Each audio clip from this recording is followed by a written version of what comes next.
Okay, so first, can you just start by telling me, like, kind of just how you got into doing your research with Professor Lepeau and her husband? Yeah. So I work with Dr. Victoria Lepeau. Yes. I kind of work with her Mhm. husband Ben, but not a lot. We kind of just work together through For Victoria. sure. Um, but yeah, I'm an honors tutorial college journalism student, and Dr. Lepeau was my director of studies first and foremost, until there were just some changes. And then I want to say in summer 2023, when I was between freshman and sophomore year, I received an undergraduate research apprenticeship placement with her, which is an honors sort of like research program that faculty submit their projects to, and then they have honors students apply to then work with them on those projects. So I worked with Victoria that summer on, it was one project, but like 2 chapters for it. And that was a great experience. I decided to sign on with her as an actual research assistant the following fall. And then we worked on a chapter together that I led. All 3 of those are in review right now. And then we've been kind of just working on and off on different projects since then. For sure. Then can you tell me more about your academic background and what drew you into the Indigenous media research? Yeah, so quite candidly, it was just an accident. Um, Meeting Victoria and her work, she's Cherokee descent, so a lot of her work revolves around the Indigenous press, and other like Indigenous like gender issues and things like that. Um, so when I joined the Honors Tutorial College back in August 22, I obviously met her that way because she was kind of like my advisor. And then, um, yeah, just pretty much she applied to do, to have one of that project for summer 2023. Um, and I was really interested in her work because I'd heard a little bit about it from her.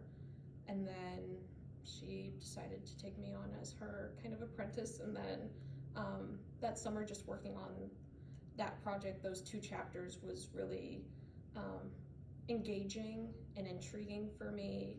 And the reality, I guess, of some Indigenous issues and topics politically and things like that came to my attention and things. And I decided that that was what I wanted to work on. For sure. And could you walk me through your current Honors Tutorial College senior thesis? What like inspired in all of that? Yeah, so I like to tell people that it happened really organically based on kind of a progression of research that I had been doing with Victoria and other Indigenous scholars um, across the nation. I think most of them are actually based in Oklahoma and Arizona right now. So working on projects with them, kind of gathering this sort of trove of Indigenous media research, on top of my own academic interests because I minor in political science, and have a certificate in law, justice, and culture. So, kind of pulling together all these interests in terms of gender studies, political studies, or political science studies, and then Indigenous media, it kind of all came together in one comprehensive project for me. Right now, it's titled Press Coverage of Testimonies by Indigenous Women, I believe is my working title right now. So, pretty much that project is examining and analyzing the themes or frames in news articles from the mainstream press, so your ABC News, your NBC, AP, those things. And then the Indigenous press, which some popular ones are Indian Country Today and the Cherokee Phoenix, are some, the Navajo Times too, are some pretty nationally known Indigenous press news outlets. For sure. So I'm analyzing those with some other interview and survey components, pretty much to ultimately gain insights into how these 2 presses, these 2 groups of outlets cover Indigenous women who participate politically. Yeah, for sure.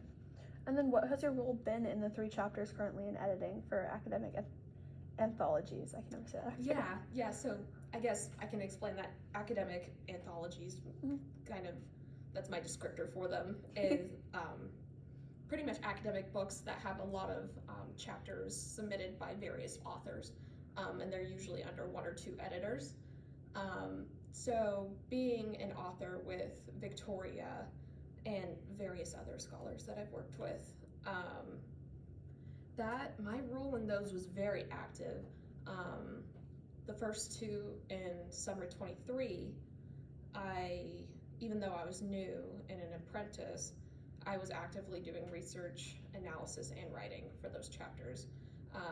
So even though I was an apprentice, I was in a very forward, active role, and that's what Victoria wanted me to do.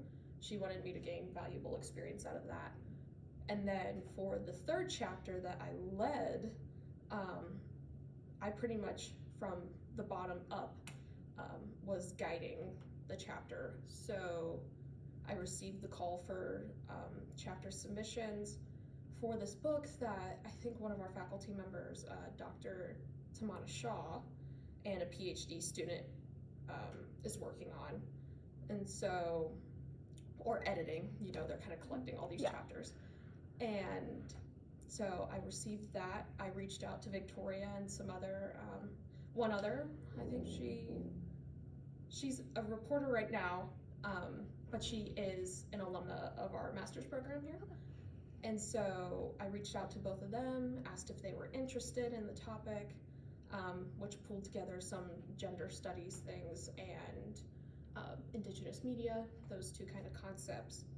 And they were on board, and so I started outlining and conceptualizing it, writing it, gathering all the research and things, doing the analysis, the data collection. So pretty much from bottom up. I just got back edits like a few days ago to do. So those three projects have had a very active role. And I've been, engaged with the book that she and her husband are publishing, some other studies and things that we're doing.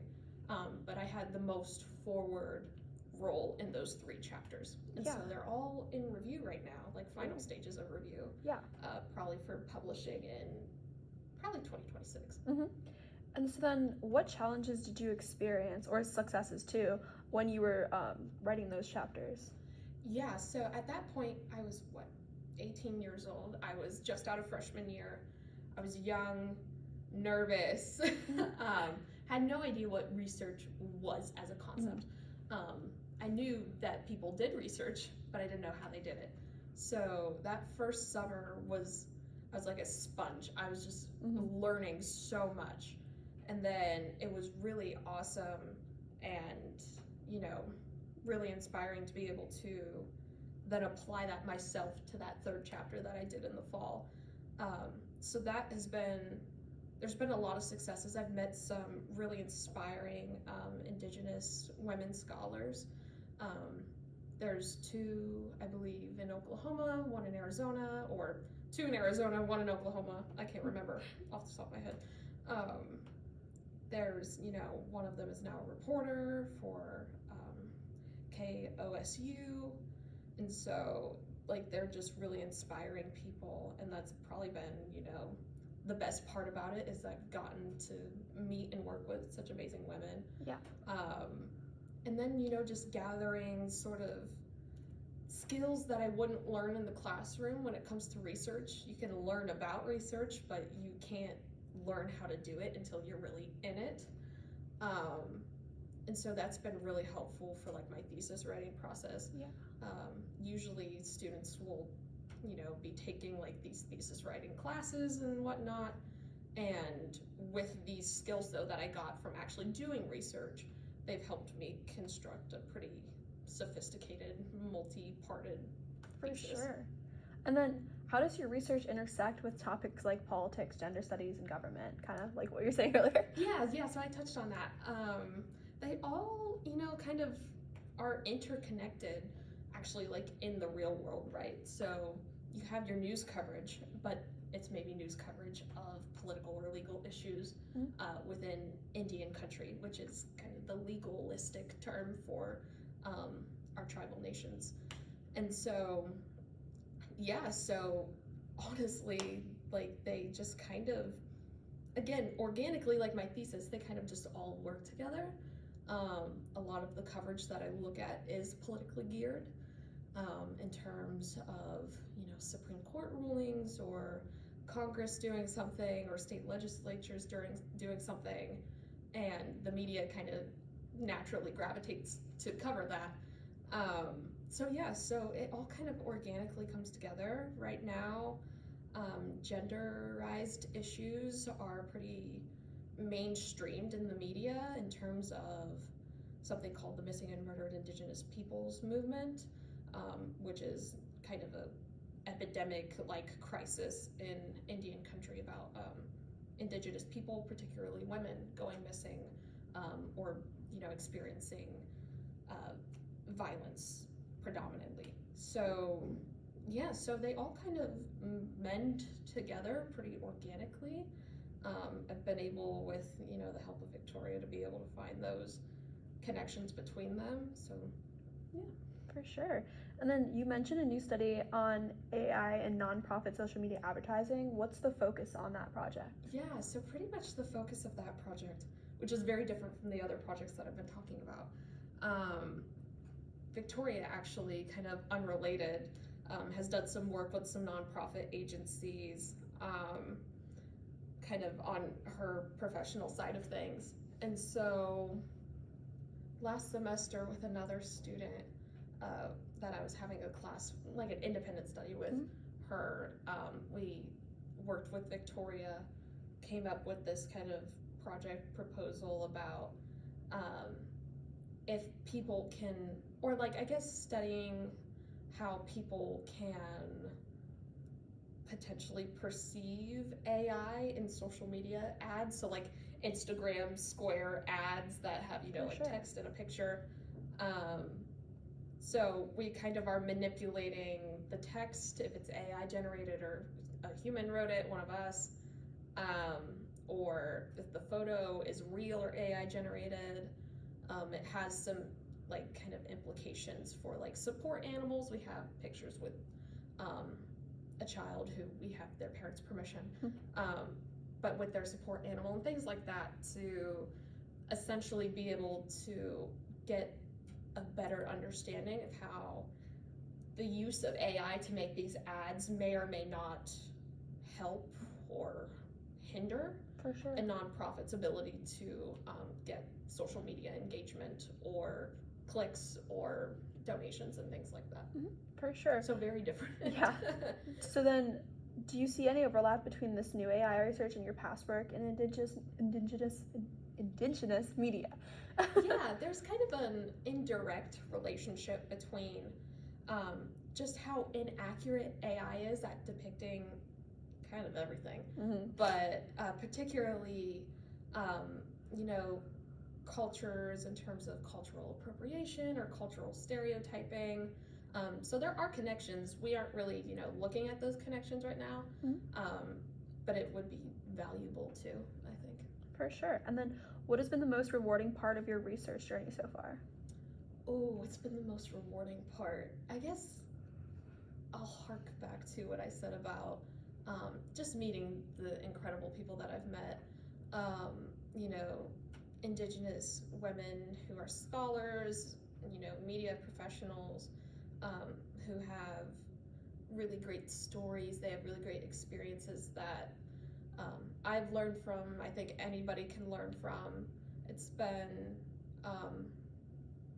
really, I don't want to overuse the word inspiring, but I guess that's the only word that's coming to mind right now, but really just inspiring to be able to talk to them, learn from them, be able to, be provided a glimpse into their worlds. And I've had a lot of great experiences. There's one of the chapters we wrote focused on a film called Bad Press, which is about the Muskogee Nation. I think it's the Muskogee Media is their paper that worked for years to have editorial independence from their tribal government. So, and that film actually came here to the Athena Cinema, and we were able to meet, actually Victoria already knew the woman who kind of starred in the film. She was the editor of that newspaper at the time. Yeah. And getting to meet her and connect has been really cool. And through my thesis, I'm doing interviews with some of the women over the summer who have testified before their state legislatures or Congress, and I'm sure I'll get even more fascinating and kind of great stories from them too. So For sure. I think it's definitely, the people at the center of the research that has been most, impactful. Yeah, for sure. And then going back to that, actually, what have you noticed about how Indigenous women's testimonies are covered in mainstream versus Indigenous newspapers? Yeah, so my thesis is in its kind of preliminary stages right now, but already, regardless of that, there is studies that have already been done, plus what I'm working on now that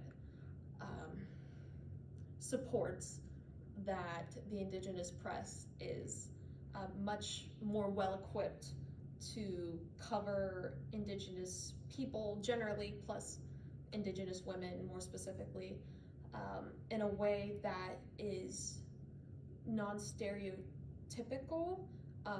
It's a more contextualized, well-rounded coverage of those women.